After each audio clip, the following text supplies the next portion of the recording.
சிவகங்கையில் பள்ளிவாசல் திறப்பு விழாவுக்கு இந்துக்களும் கிறிஸ்தவர்களும் சேர்ந்து சீர்வரிசை எடுத்து வந்த நெகிழ்ச்சியான சம்பவம் நடந்துள்ளது. சிவகங்கை மாவட்டம் இளையான்குடி அருகே சாலை கிராமத்தில் மஸ்ஜிதே இலாஹி பள்ளிவாசல் நேற்று திறக்கப்பட்டது. இந்த விழாவை முஸ்லிம்கள் மட்டுமின்றி அக்கிராமத்தில் உள்ள இந்துக்கள் கிறிஸ்தவர்கள் சேர்ந்து கொண்டாடினர். ஊர் முழுவதும் முக்கிய வீதிகள் மற்றும் பஸ் ஸ்டாண்ட் பகுதிகளில் அனைத்து மதத்தினரும் திறப்பு விழாவை வரவேற்று பேனர்கள் வைத்திருந்தனர். மேலும் இந்துக்கள் தாம்பூலத்தில் நெல்மணிகள், வெற்றிலை, பாக்கு, பூக்கள், பழங்கள் ஆகியவற்றை சீர்வரிசையாக பள்ளிவாசலுக்கு எடுத்து சென்றனர். அதேபோல கிறிஸ்தவர்கள் பாதிரியார் ரமேஷ் தலைமையில் மெழுகுவர்த்தி மற்றும் பழங்களை சீர்வரிசையாக கொண்டு சென்றனர். சீர்வரிசை கொண்டு வந்த இரு மதத்தினரையும் சாலை கிராமம் பள்ளிவாசல் ஜமாத் தலைவர் நைனா முகமது தலைமையில் ஜமாத் உறுப்பினர்கள் ஆற தழுவி வரவேற்று பள்ளிவாசலுக்குள் அழைத்து சென்றனர். பின்னர் குளிர்பானங்கள், தண்ணீர் கொடுத்து தங்களது அன்பை வெளிப்படுத்தினர். பின்னர் 150 கிடா வெட்டி 7000 பேருக்கு கமகமுக்கும் அசைவ பிரியாணி வழங்கப்பட்டது. மத நல்லிணக்கத்தை போற்றும் வகையில் நடந்த இந்த விழா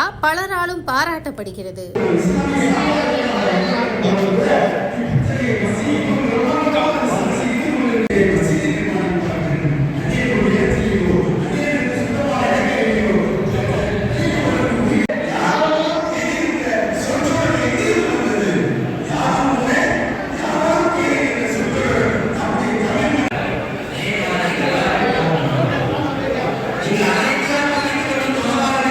بلادي إلى الله أصواتها رواه مسلم أو كما قال صلى الله عليه